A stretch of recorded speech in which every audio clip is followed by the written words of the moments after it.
Hey everybody, it's Randy the Wild Horse, and I want to tell you a real funny guy that I knew that when I used to live in a sleeping room out in northeast Minneapolis in the late 80s. His first name was Bob. Yeah, he was a real oddball, I'll tell you. He used to get just so drunk and just yell his head off, and the landlady would stick up for him no matter what, you know.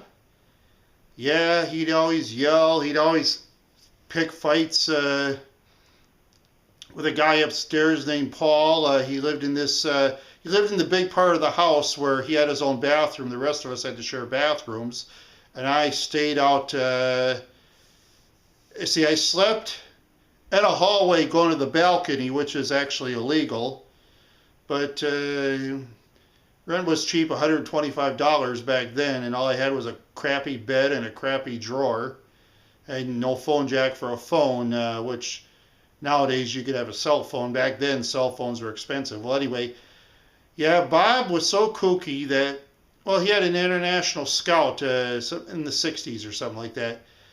Yeah, Paul's one friend, he had this Camaro that was probably brand new. Bob was just getting very angry about it. He told this guy, he said, "You either move that POS Camaro or I'm going to take my truck and I'm going to smash it." The guy said, "Oh, yeah?" Bob said, "Yeah."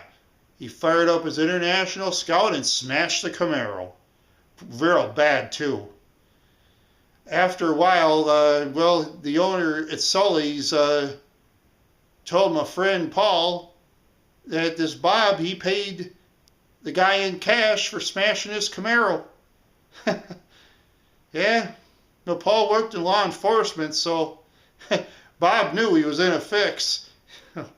Imagine, I was on the other side of the house walking home at the time. They had this argument. I was way on the other side, ready to go, and when I heard that crash, I thought, this is nuts. This is really nuts. So this is Randy again, and so long.